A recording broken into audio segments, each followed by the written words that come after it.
हाँ जी सर, हम आसिफ शुजा खान साहब दोबारा नशिस्त करते हैं। पहली नशिस्त में हमने उनसे जो ईपीए की कहानी थी वो सुनी, और जो उनकी एफर्ट्स थी वो भी सुनी, जो कुछ उनके दिल में रह गया था वो भी बताया। लेकिन इस सेशन में हम टोटली स्टेट ऑफ इन्वायरमेंट की बात करेंगे कि इस वक्त जो हमारी मुल्क की हालात हैं इन्वायरमेंट के हवाले से, हम दूसरी हालात की बात नहीं करते। सर्दियां जो ही हो जाती है, अब देखते हैं कि लाहौर में पूरा पंजाब स्मोक की लपेट में आ जाता है, स्कूलों की छुट्टियां हो जाती हैं, सारा कारोबार जिंदगी बंद हो जाता है। गर्मी आ जाती है तो कभी हीट वेव आ जाता है, कभी क्या पोजीशन होती है। तो सर हमें ज़रा बताएं, पाकिस्तान की जो स्टेट ऑफ इन्वायरमेंट इस वक्त आप देखते हैं, मेजर इश्यूज कौन से हैं और क्या पोजीशन है, कहाँ पे हम ठहरे हैं? डॉक्टर साहब, एक तो कहानी जो शुरू होती है वो है हमारी पॉपुलेशन। अच्छा, ठीक। हमारी 24 करोड़ की आबादी, हम्म, वसाइल का कम होना, और फिर आबादी का तनासब जो कि बढ़ता चला जा रहा है हम्म, देहातों में, क्योंकि हमारी आबादी देहातों में ज़्यादा है, लेकिन वहाँ फैसिलिटीज़ ना होने की वजह से माइग्रेशन रेट 3.5 है हमारा हम्म, एनुअल। शहरों में लोग आके आबाद होते हैं। नतीजा क्या निकला है, शहर जो है वो, उनका इंफ्रास्ट्रक्चर अंडर कैपेसिटी हो गया हुआ है। कैरिंग कैपेसिटी नहीं है शहरों में। कैपेसिटी नहीं है।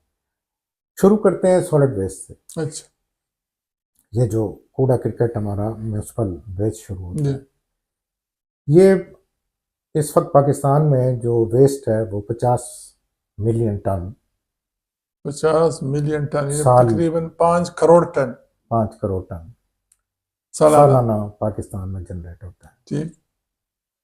अगर हम इसको सिर्फ 60% को ही अगर हम लैंडफिल बनाएं, हम्म, इस वक्त कोई लैंडफिल नहीं है पाकिस्तान हाँ, में जिसको हम जिधर जगह मिली फेंक देते साइंटिफिक हैं। लैंडफिल कहते हैं। नहीं, बिल्कुल। अगर हम इसका 60% भी ले लें हम्म, तो हमें 170 लैंडफिल चाहिए। ठीक है। और एक लैंडफिल की कॉस्ट जो है वो करोड़ों में जी। आती है, बल्कि तकरीबन 1 अरब के करीब में चली जाती है। तो वसाइल की कमी ज़रूर है। जी। लेकिन अब जो नई टेक्नोलॉजी है उसमें आप वेस्ट से बिजली भी पैदा कर सकते हैं। जी, वेस्ट टू एनर्जी। मैंने ओस्लो में, एक नॉर्वे में हम्म, प्लांट देखा। उस शहर में एक ही प्लांट है, और उन्होंने पूरे शहर का जो वेस्ट है वो जला के बिजली पैदा करते हैं। बिजली पैदा करते हैं, बल्कि हीटिंग पैदा करते हैं। और उससे पाइपलाइन से लोगों के, क्योंकि वहाँ ठंड ज़्यादा होती है तो वहाँ पे हाँ। हीटिंग के लिए वो हॉट वाटर भी जाता है।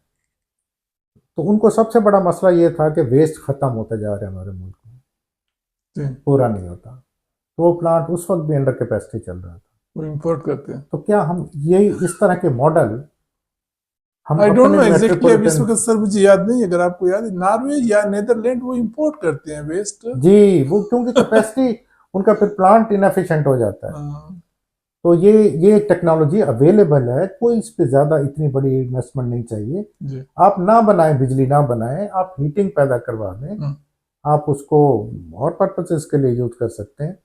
लेकिन ये बात सिर्फ यही है कि प्रायोरिटी हमारी क्या है। अच्छा, दूसरा सर। दूसरा है हमारा हॉस्पिटल वेस्ट। जी। 3 लाख टन हर साल हॉस्पिटल वेस्ट का एस्टिमेट है। 3 लाख टन वेस्ट किधर जाता है?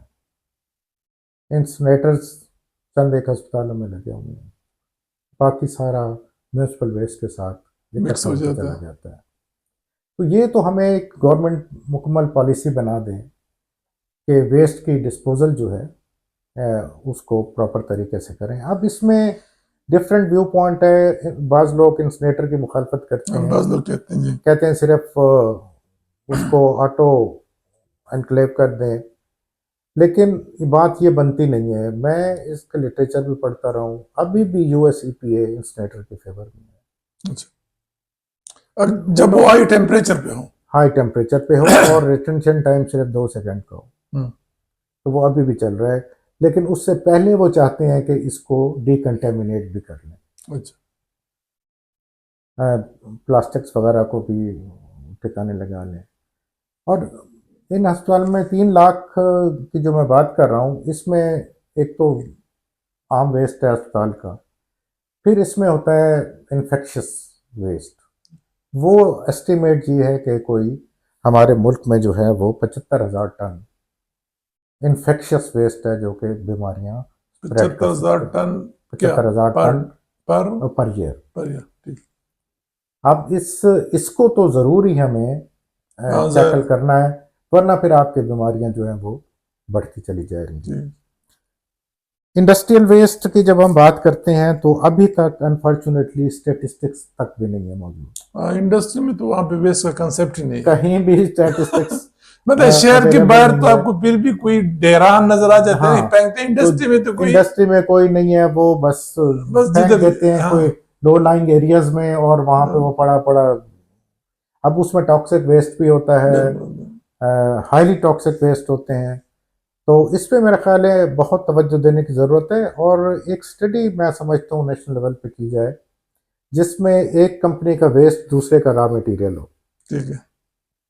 फिर वेस्ट रिडक्शन टेक्निक है, ग्रीन प्रोडक्टिविटी है। तो इन चीज़ों में अभी काम करने की ज़रूरत है जो हमारे ईपीएस नहीं कर रहे हैं। ठीक। एक और जो बहुत ही तशवीशनाक है जिसकी तरफ तवज्जो अभी किसी ने नहीं दी, वो है e waste, electronic waste. Electronic waste. Doctor साहब, मैं स्टेटिस्टिक्स देख कर परेशान हो गया हूँ कि हमारे मुल्क में तकरीबन इस वक्त 2 करोड़ पैनल लगे हुए हैं सोलर। सोलर के। एंड इवेंचुअली ये भी 2 करोड़ जब ये अपनी लाइफ पूरी करेंगे जी, तो इसके डिस्पोजल का क्या बनेगा? जी। पाकिस्तान दुनिया का तीसरा बड़ा मुल्क है जिसमें सबसे ज़्यादा सोलर पैनल की हम इंपोर्ट तब है। सोचेंगे जब ये वेस्ट बन जाएगा, अभी तो नहीं सोचते। अभी नहीं सोचेंगे। तो ये एक बड़ा, मैं समझता हूँ, सीरियस इशू खड़ा होने वाला है। ठीक। उसके बाद है हमारे पास जो लोगों के मोबाइल टेलीफोन है जी। कि इस्तेमाल होता है, फिर वो ख़राब हो जाता है, उसको इवेंचुअली रिडंडेंट हो जाता है। रिडेंडेंट हो जाता है, वो पता नहीं वो कहाँ जाना चाहिए, जी। कोई हमारी कंपनी ये ने सर नहीं है। आपकी बात तो काटता हूँ। केपी में हमने, मैं सोचता था कि जो हमारे वीसीआर थे, वीसीपीस थे घरों में, दफ्तरों में जो हमारे फोटोस्टेट मशीन है, वो जो कंप्यूटर पुराने कहाँ गायब हो जाते हैं सिस्टम में। फिर सर आपको पता है, चूंकि मैं पेशावर में था और हमारे भी जरा जो बॉर्डर एरिया है इसमें बाहर बहुत सारे पूरे पूरे जापान से हॉस्पिटल का वेस्ट जो है ना, पूरा हॉस्पिटल खरीद के ले आते थे। और इस सबर्ब में बड़े बड़े स्टोर हाउस बनाए थे, उनमें से हॉस्पिटल के बेड्स भी होते थे, कोई पुराने जो आरएमआई वगैरह की मशीनें होती थी, कुछ काम की चीजें निकल जाती, बाकी फेंक जाते थे। जी बिल्कुल ऐसा ही तो है। वही वही फिर हमने एक स्टडी की इलेक्ट्रॉनिक वेस्ट पे कि यार वेस्ट आ कहाँ, हम अपना नहीं संभाल सकते, तो बाहर का जो है ना वो भी आना शुरू हो गया, डॉक्टर पुराने साहब देखिए, कंप्यूटर। 18 करोड़ मोबाइल फोन इस्तेमाल होता है हमारे मुल्क में। 18 करोड़। 18 करोड़, जी। 24 करोड़ की आबादी में 18 करोड़ के पास मोबाइल है। माशाल्लाह। और जब ये लाइफ पूरी करेगा, खराब होंगे, हाँ तो इवेंचुअली तो तो ये इवेंचुअली कहाँ किधर जाएंगे? जाते हैं, कहाँ जाते हैं, कोई उसका कराची में एक शेर शाह का इलाका है, पता नहीं आपने कभी विजिट किया था? नाम सुना है लेकिन वहाँ कभी सारे क्या। पुरानी चीज़ें आती हैं, जी। और जिस तरीके से वो उसको रिकवरी कर रहे हैं, खुदा की पनाह, कि एक धुएं का गुबार उठता है जो केमिकल्स के साथ, और वो लोग वहाँ पे उसको इनहेल करते हैं। तो ये सारी चीज़ें जो हैं इनको एक साइंटिफिक अप्रोच इस्तेमाल करते हुए इंस्टीट्यूशनलाइज करना चाहिए। ठीक। तो आपके ख्याल में सॉलिड वेस्ट जो कि म्यूनिसिपल सॉलिड वेस्ट है, hospital waste, municipal solid waste आपके ख्याल में टुवर्ड्स एनर्जी उसकी यूज होनी चाहिए, जी जी बिल्कुल। और hospital waste you still think incinerator is हमारे मुल्क के लिए अभी भी एक बेहतरीन जी हाँ। सोल्यूशन है, अगर वो हाई टेम्परेचर और पे डॉक्टर साहब, हो। मैंने अभी टेलीविजन की बात नहीं की। अच्छा। 3 करोड़ टेलीविजन जो है वो इधर इस्तेमाल, 3 करोड़ और जो बाकी इस्तेमाल हो चुके हैं वो अलग हैं। तो इलेक्ट्रॉनिक तो वेस्ट है फिर। इलेक्ट्रॉनिक वेस्ट एक बड़ा एरिया है जिसमें ईपीएस को सर मैं एक बहुत और मेहनत करनी एरियाज पे पड़ेगी। आपकी तवज्जो चाहूंगा, और मैं भी चूंकि तकरीबन 15-16 साल डीजीपी रहा, सारे हम अप्रूवल देते हैं हाउसिंग स्कीमों को, ट्रीटमेंट प्लांट की, और मैंने बड़ी कोशिश की कम से कम वहाँ पे कि कहीं मैं कोई फंक्शनल ट्रीटमेंट प्लांट देखूँ। 2-4 चीज़ें आपने बताई कि जी सॉलिड वेस्ट एक बहुत बड़ा इशू है और इसके सोल्यूशन मौजूद है, लेकिन हमें प्रायोरिटी हमारी इदारों की कमी नज़र आती है। फिर आपने हॉस्पिटल वेस्ट का जिक्र किया कि जी वहाँ पे दो और भी चीज़ें हैं, लेकिन इंसिनरेशन स्टिल हमारे मुल्क की कंडीशन के लिए एक बेहतर ऑप्शन है, लेकिन वो हाई टेम्परेचर पे हो और रिटेंशन टाइम उसका जो है ना जो अप्रोप्रिएट हो। फिर इलेक्ट्रॉनिक वेस्ट का आपने जिक्र किया, एक बहुत बड़ा, और इलेक्ट्रॉनिक वेस्ट के साथ साथ जो ये तूफान आने वाला है। सोलर एनर्जी का तूफान आने वाला है। सर एक और जो मैंने देखा, वो जो हमारी वाटर पोल्यूशन या जो रिवर और नहरों की कंटेमिनेशन है due to the municipal effluents, और मेरा ये तजर्बा रहा है कि अक्सर जितनी भी हमारी हाउसिंग स्कीम है या हमारे शहर में, कम से कम मेरा तो तजर्बा है कि अक्सर शहरों में ट्रीटमेंट प्लांट तो बन जाते हैं, लेकिन वो अंडर कैपेसिटी हो जाता है, जिस तरह आपने पहले बात की कि पॉपुलेशन ज़्यादा है या उनका मेंटेनेंस कास्ट ज़्यादा है। I don't know, but very few are functional. आपका क्या एक्सपीरियंस सर इसमें, और क्या सोल्यूशन होना चाहिए? डॉक्टर साहब, इससे पहले मैं आपका जवाब दूं, मैं थोड़ा इलेक्ट्रॉनिक वेस्ट की तरफ पे रहूँगा। अच्छा। मैं जब दुनिया में मुल्कों में जाता था तो पूछता था इस किस्म के सवालात कि आप क्या करते हैं अच्छा, इलेक्ट्रॉनिक वेस्ट में। इलेक्ट्रॉनिक वेस्ट में। ठीक। मैंने कहा अगर मेरे घर का टीवी ख़राब हो गया, वो रिपेयर के काबिल नहीं है, वो कहते हैं हमारे यहाँ कंपनियां बनी हुई हैं, आप उनको कॉल करें, वो आएंगे, कलेक्ट कर रहे हैं, आपसे चार्जेस लेंगे, वो ले जाएंगे। ठीक। उनके यहाँ वहाँ पे डिसमेंटलिंग के सिस्टम लगे हुए हैं और उससे सोना रिकवर करते हैं। ठीक, जो अंदर उसके कॉपर रिकवर करते हैं और फिर उसको सेल करते हैं वो। ठीक। तो ये उसका सोल्यूशन यहाँ भी हो सकता है ये अच्छा। चीज़ें। लेकिन फिर मैं बात करूँगा इंस्टीट्यूशनलाइज करने वाली बात है। ठीक। इनको बुलाएं, इनके एसोसिएशन को बुलाएं, लोगों को एनकरेज करें कंपनी बनाने के लिए, ठीक। और ये एक सिस्टम लेकर आइए। जी, मैं आपके वेस्ट वाटर या जो की तरफ आता हूं। एफ्लुएंट। जी, वेस्ट वाटर अगर हम देखें तो 963 billion gallon per year produce होता है। 963 billion gallon of waste water per year. अगर इसकी क्लासिफिकेशन करें तो 674 जो है इसमें बिलियन गैलन पर ईयर वो म्यूनिसिपल है। अच्छा। और इंडस्ट्रियल जो है वो 288 और वो 600 गैलन। हाँ जी। ठीक। तो ये तनासुब चल रहा है। और जो ट्रीटमेंट हो रहा है पाकिस्तान में वो 1% पे नहीं हो रहा। 1% भी नहीं हो रहा।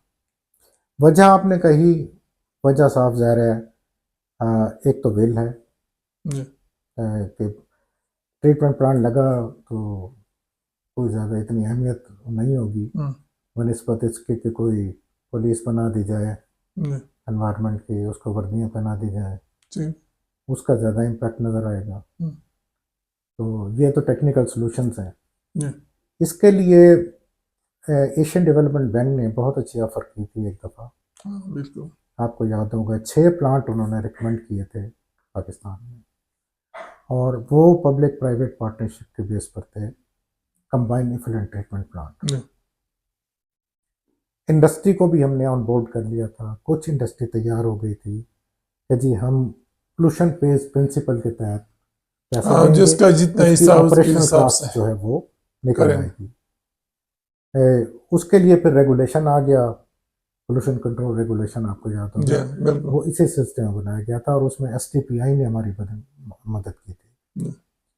ये सब कुछ करने के बाद हमारी हुकूमत की तरफ से ना हो गई कि हम लोन नहीं लेते, हालांकि वो रिकवरेबल लोन था फ्रॉम द इंडस्ट्री यूनिट, और उसमें सिर्फ गवर्नमेंट ने हमको ज़मीन अलॉट करनी थी कि ये प्रोजेक्ट जो है वो नहीं हो सका था।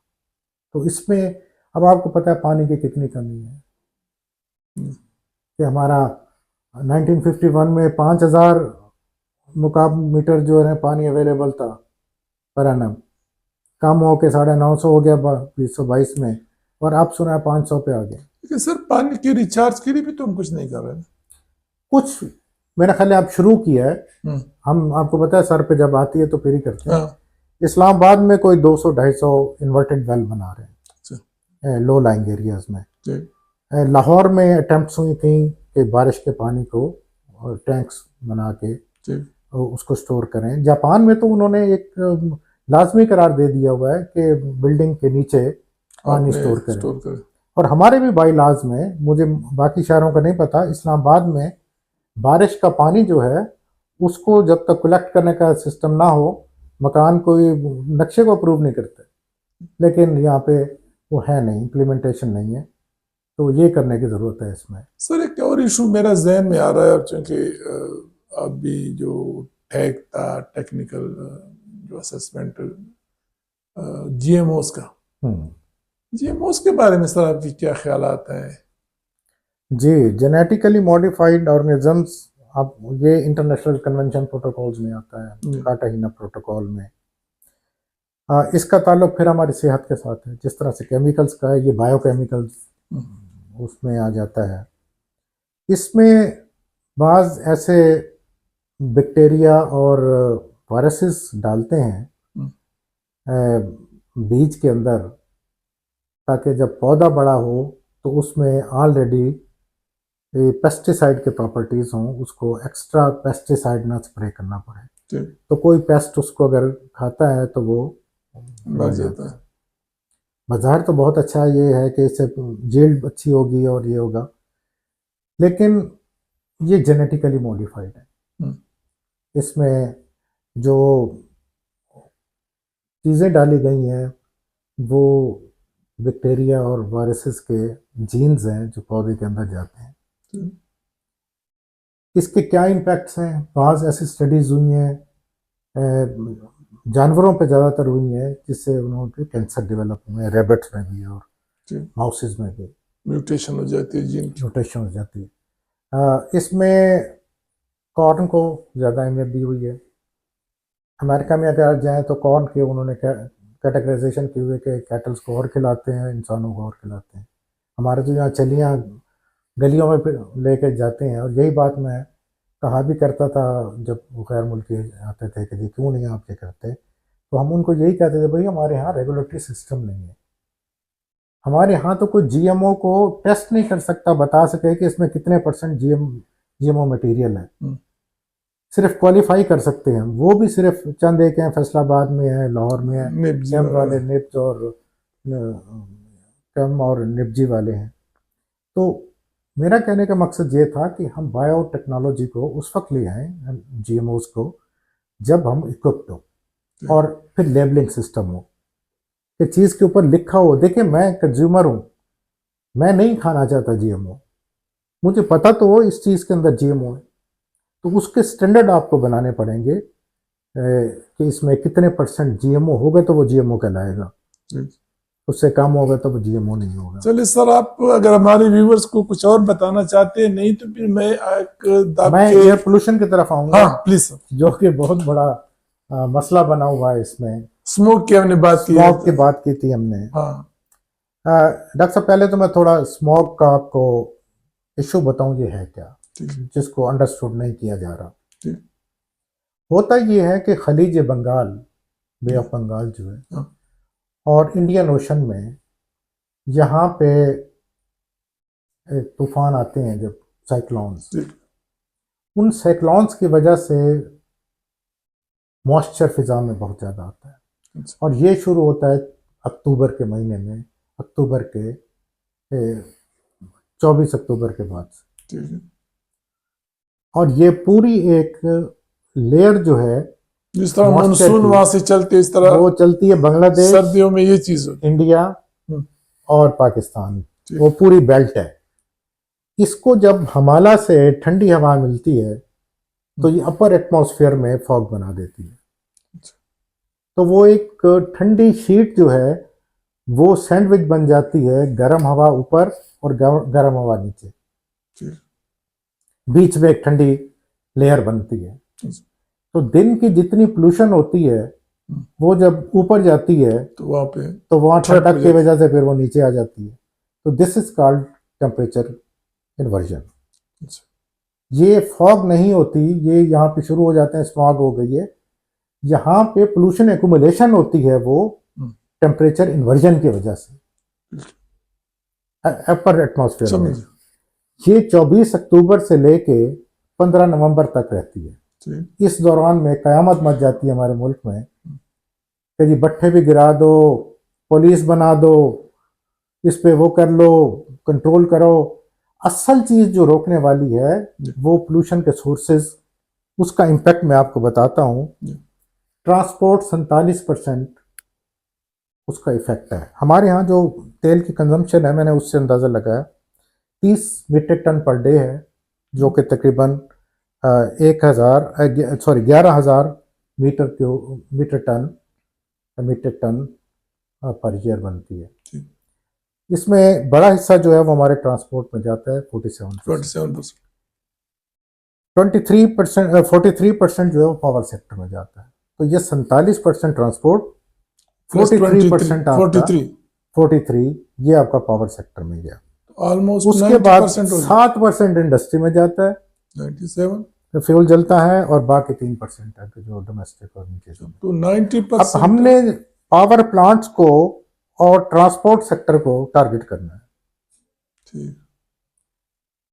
अब ये टारगेट कैसे होंगे? Clean fuel. इस वक्त हम यूरो, अब ट्रांसपोर्ट में हमने स्टार्ट किया था पाकिस्तान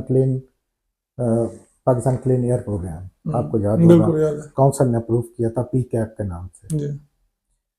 उसमें मॉनिटरिंग स्टेशन लगाने थे हमने, जो कि हमने जाका से लेकर लगाए, फिर बाद में 18th अमेंडमेंट में वो रुक गया सिस्टम। इसके बाद क्लीन फ्यूल प्रोग्राम शुरू किया, जिसमें यूरो 1 यूरो 2 वहाँ तक हम पहुँचे थे, और आपने देखा होगा गाड़ियों के पीछे यूरो 2 भी लिखना शुरू कर दिया था।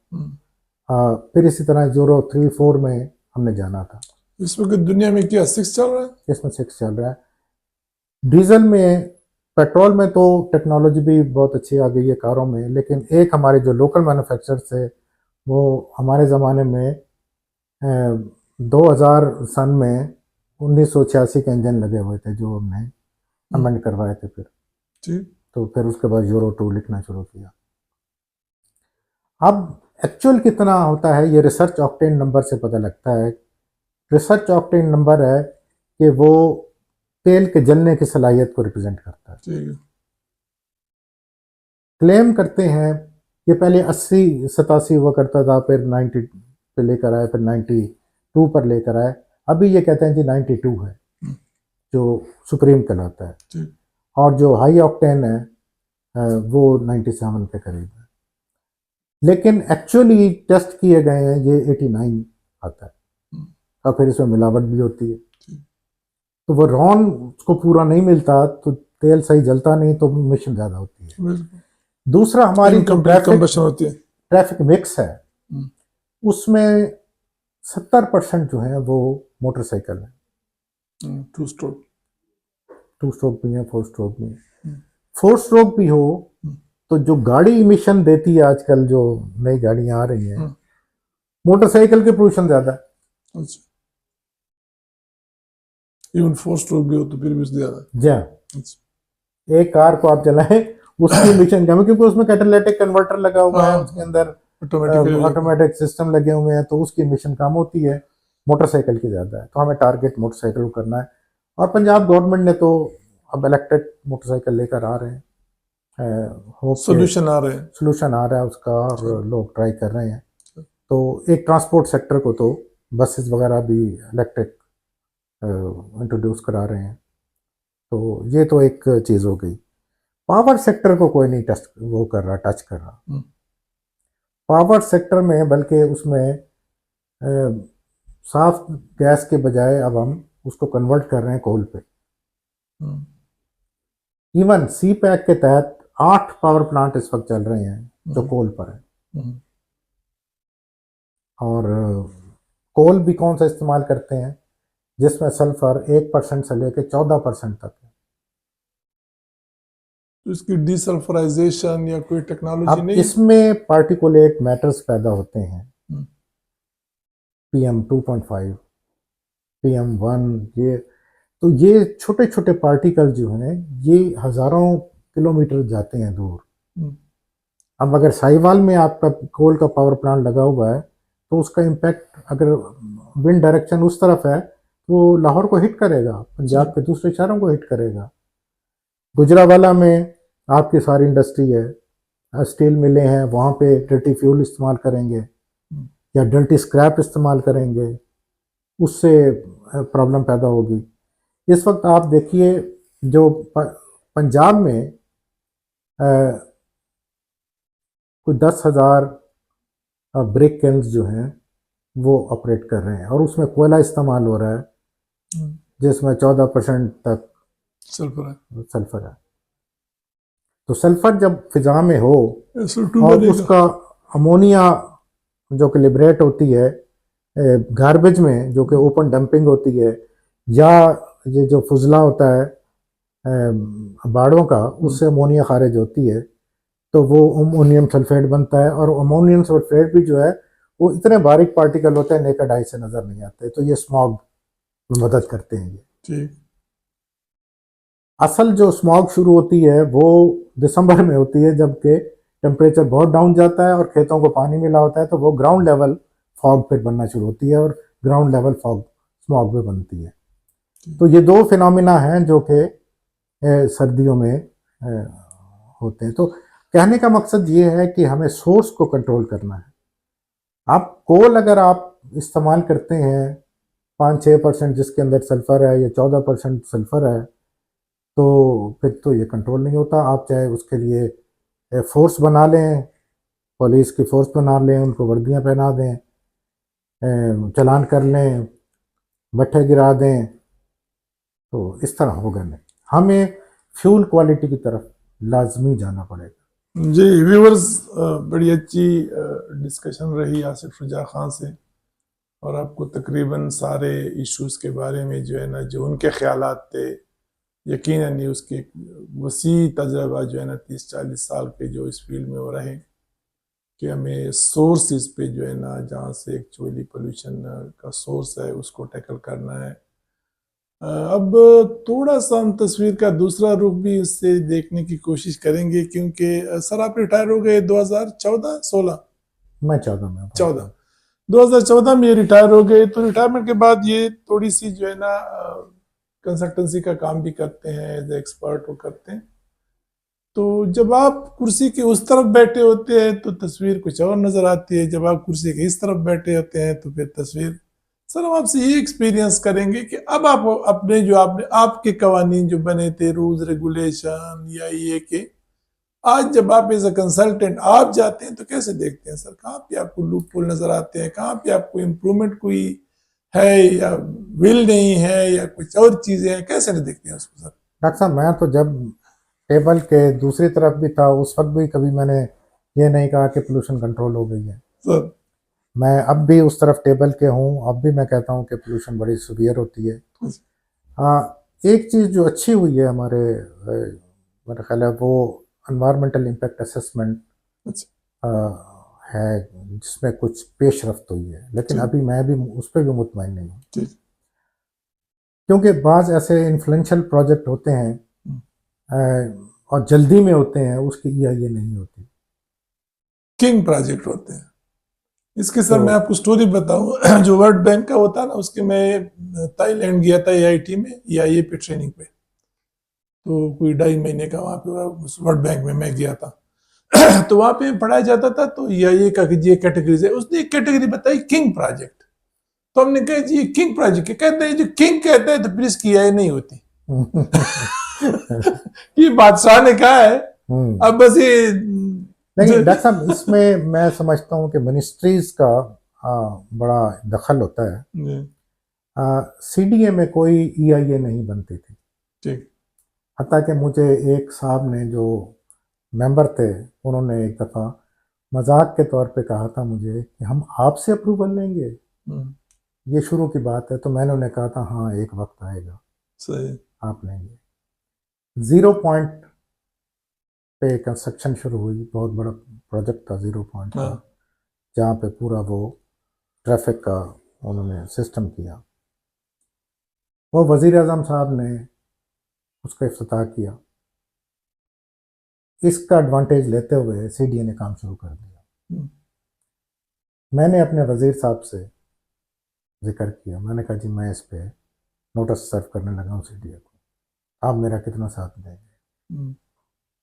उन्होंने कहा कि मैं बिल्कुल आपका साथ दूंगा और मैं पीछे नहीं हटूंगा और मैं अपनी जिम्मेदारी पे कर रहा हूँ। देखिए ये कितनी बड़ी जिम्मेदारी है। मैंने सीडीए को नोटिस इशू किया, वो मुझे सेटिस्फाई नहीं कर सके, मैंने एनवायरनमेंट प्रोटेक्शन ऑर्डर इशू कर दिया, काम को बंद कर दिया। हम्म। तो फिर इतना शोर मच गया, सीडीए के मेंबर्स उठकर मेरे पास आ गए, प्राइम मिनिस्टर से स्टेट से फ़ोन आने शुरू हो गए मिनिस्टर साहब को। मिनिस्टर साहब ने कहा यस, मैंने कहा है। हम्म। तो उसके बाद सीडीए का हमारा एक एग्रीमेंट हुआ कि आइंदा कोई प्रोजेक्ट ऐसा नहीं लाएंगे सीडीए वाले जिसकी ईआईए नहीं होगी। ठीक। तो तो देखिए एक ये होती है सपोर्ट।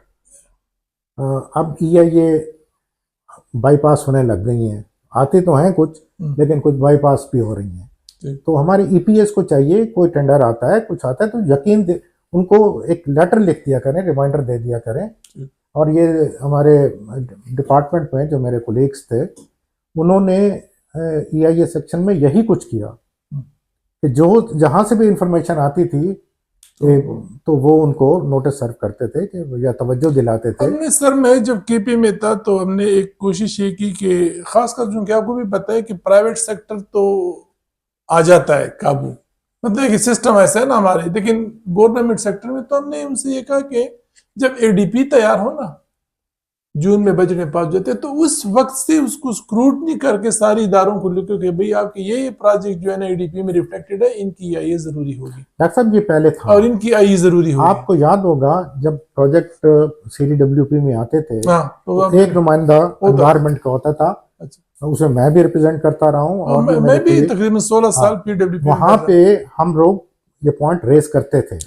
और हमें कहा जाता था कि आप रेज करें। अब नहीं, 18th अमेंडमेंट के बाद ये बड़ा वीक हो गया। तो सूबे जब इंडिपेंडेंट हो गए हैं कि वो एनवायरनमेंट के प्रोजेक्ट्स और उनकी अप्रूवल तो वहीं पर होती है। तो एक चीफ मिनिस्टर साहब ने तो यहाँ तक कह दिया था कि अगर ये एनवायरनमेंट के लॉज जो हैं ये तंग करते हैं तो इनको भी अमेंड कर दें।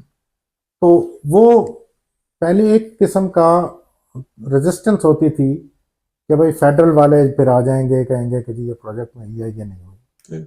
और हम आपसे डेटा भी कलेक्ट करते थे सूबों से और बताते थे कि जी नेशनल लेवल पे इतनी ईआईएस हुई हैं, इतना सब कुछ हुआ है।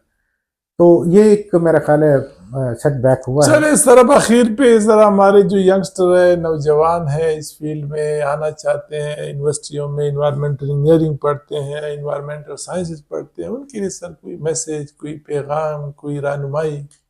डॉक्टर साहब मैं इसमें ये आपसे कहूँगा और मेरा तजर्बा भी ये है कि पाकिस्तान में जो इंस्टीट्यूशंस हैं उनका एक्चुअल जो डिपार्टमेंट्स हैं या जो कंसल्टेंसीज हैं जहाँ पे काम होता है उनके साथ मिसिंग लिंक है। अगर ये अपने कोर्सेज बनाते हुए इन्वॉल्व करें एक्सपर्ट्स को जो कि एक्चुअल काम कर रहे हैं फील्ड में, तो मैं समझता हूँ कि उससे काफ़ी इम्प्रूवमेंट हो सकती है। अब हम जब बुलाते हैं नए लड़कों को, उनको पूछते हैं, उनसे इंटरव्यू करते हैं, मतलब बहुत ही मशहूर यूनिवर्सिटी के मैं आपको एक मिसाल देता हूँ। उनको मैंने पूछा कि आप ट्रीटमेंट प्लांट को जानते हैं? उन्होंने कहा जी मैं सुना हुआ है ट्रीटमेंट प्लांट के किस्में मुझे आती हैं। मैंने कहा आप डिज़ाइन नहीं कर सकते? तो फिर लगे नहीं जी डिज़ाइन का तो हमें नहीं समझाते। तो ये मामूली एग्जाम्पल है और वो उसको डिग्री मिली हुई है मास्टर्स ऑफ एनवायरमेंटल इंजीनियरिंग। तो पाकिस्तान में एनवायरमेंट इंजीनियरिंग इंडस्ट्री को भी फ़रोग दिया जाए। हमारे यहाँ माशाल्लाह इस वक्त सिविल का काम बहुत अच्छा होता है, हमारे यहाँ मैकेनिकल फैब्रिकेशन बहुत अच्छी होती है। ये इन सब को मिलाया जाए, केमिस्ट हमारे यहाँ बहुत अच्छे हैं, तो हम एक अगर एनवायरमेंटल इंजीनियरिंग इंडस्ट्री का क़याम करें, एक टेबल पर लेकर आएँ और हमें ये पता हो कि जी पाकिस्तान में ये टेक्नोलॉजी बन सकती है या बनाई गई है, तो इसके ऊपर या तो वर्कशॉप्स की जाएं, सेमिनार किए जाएं और लोगों को बताया जाए कि जी ये अवेलेबल है टेक्नोलॉजी, आप इसको यूटिलाइज कर सकते हैं, ये फलानी जगह हमने लगाई है पाकिस्तान में। सर एक आखिरी आपसे आपकी राय जानना चाहूँगा, ये जिस तरह हमारे यहाँ या जिस तरह फैशन का डिज़ाइन है कि जीन कपड़ों का फैशन निकल गया है, क्लाइमेट चेंज कहीं इन्वायरमेंट उसको टेक ओवर तो नहीं कर रहा? क्योंकि मैं वैसे फील करता हूँ कि आहिस्ता यकीनन क्लाइमेट चेंज बहुत बड़ा एक इशू है इंटरनेशनल लेवल पे, लेकिन कहीं उसके बीच में जो इन्वायरमेंटल जो भी हमने इश्यूज का जिक्र किया, एयर पोल्यूशन का, वाटर का, केमिकल्स का, हॉस्पिटल वेस्ट का, कहीं उनकी तरफ तवज्जो कम होती तो नजर नहीं आती आपको? जी बिल्कुल डॉक्टर साहब, आपने बजा फरमाया और ये मेरा भी कंसर्न है। असल में जो डेवलप कंट्रीज हैं उन्होंने ये पोल्यूशन के मैटर्स काफ़ी हद तक हल कंट्रोल कर कर लिए दिया। हुए हैं। हम्म, उनको अब मसला जो है वो क्लाइमेट चेंज का बन गया हुआ है कि उनके यहाँ फ्लड्स आते हैं, उनके यहाँ हीट वेव्स आती हैं, उनके यहाँ वो इश्यूज जो हैं वो शिफ्ट हो गए हैं। हम्म, हालांकि देखा जाए carbon dioxide is not a pollutant, no, ना हमारे यानी कि उसका हिस्सा नहीं है ना है। कुछ है। हम्म, तो क्लाइमेट चेंज मास्क कर रही है इसको, लेकिन हमें फोकस पोल्यूशन कंट्रोल पे भी रखना चाहिए। जी, और हमें जिस तरह क्लाइमेट चेंज को, एक तो मिटिगेशन है कि आप जी। कार्बन जो बनती है उसको कार्बन मीथेन जो ग्रीन हाउस उसको गैसेस है उनको रिकवर कर लें, आप जी, रिमूव कर लें। दूसरा है अडेप्टेशन। जी, अगर हम बहुत ही जोर लगा लें, दरख्त लगा लें, सब कुछ कर लें, हम उस लेवल तक नहीं जा सकते जो कि डेवलप कंट्रीज में कंट्रोल होता है, या अमेज़न फॉरेस्ट हैं या जैसे हैं। जी, हमें अडॉप्टेशन की तरफ तवज्जो देनी चाहिए। हमें फसलों की ऐसी क्वालिटी ट्रेट लेकर आएँ जो कि हीट रेजिस्टेंट हों। हमें हीट वेव के दौरान, आपने हीट वेव का जिक्र किया, हीट वेव के दौरान हम, मुझे याद है 2015 में कराची में। 12,000 आदमियों की डेथ हो गई थी और बड़ा सीरियस इशू बना था। जी, इसी तरह फिर 22 में हुआ, फिर 2023 में हुआ। हीट 50-51 डिग्री जी, तक टेम्परेचर जाता है। अब लोग ज़रा कॉन्शियस हो गए, अपना ख्याल रखते हैं, अवेयरनेस भी पैदा की है। तो हमें इसमें अडॉप्ट करना है अपने आप को। जहाँ फ्लड्स आते हैं, जहाँ पे ये हीट वेव्स आते हैं, क्यों नहीं गवर्नमेंट कोई वहाँ पे टेम्परेरी एक सेंटर्स बना दें जहाँ पे सारी चीज़ें अवेलेबल हों, और वो शेल्टर्स में आके जितना अर्सा उन्हें रहना हो रह के चले जाएं, और उस शेल्टर में चीज़ें मौजूद हों। होता क्या है, फ्लड आता है, अर्ली वार्निंग सिस्टम बहुत वीक है हमारा। वो बेचारे आके सड़क के किनारे बैठ जाते हैं ऊंची जगह पे, ना उनका कोई खाना पूछने वाला, ना उनके कोई सर्दियों में या गर्मियों में उनके कोई हीटिंग कूलिंग का सिस्टम नहीं होता, पानी का सिस्टम नहीं होता। तो ये शेल्टर्स बनाने बहुत ज़रूरी हैं इन फ्लड प्रोन्स एरियाज में। Thank you very much sir. Viewers, लंबी नशिस्त हो गई रोज़े में आसिफ शुजा खान साहब के साथ। तो यकीनन आप मुस्तफ़ीद हुए होंगे। इस जो दूसरी सेशन उसके साथ हुई, स्टेट ऑफ इन्वायरमेंट से जो हमने इशू किया, मुख्तलिफ आपको पूरी आपको इशू भी बताए, विद फैक्ट्स एंड फिगर बताए, आपको सोल्यूशन भी बताए। और आखिरी जो मैसेज है हमारे नौजवानों के लिए कि वो प्रैक्टिकल चीज़ों की तरफ जो है ना, हमारे जो एकेडेमिया है कि बच्चों को लिंक कर ले कंसल्टेंसी फर्म्स के साथ, इंडस्ट्री के साथ, जो जाके देख लें कि वेस्ट वाटर ट्रीटमेंट प्लांट है क्या चीज़। सिर्फ किताबों में जो है ना रटे से प्राइमरी सेकेंडरी टर्शरी एक अच्छा सा सवाल लिख के 10 आउट ऑफ 10 मार्क्स से नहीं होता। तो यकीनन ये एक उनकी तरफ से पैगाम है कि बच्चे जाके प्रैक्टिकल अपने इन्वायरमेंट के फील्ड को सीखे तो बहुत काम है और बहुत अपॉर्चुनिटीज़ हैं। Thank you very much sir for your time and it was a very pleasure.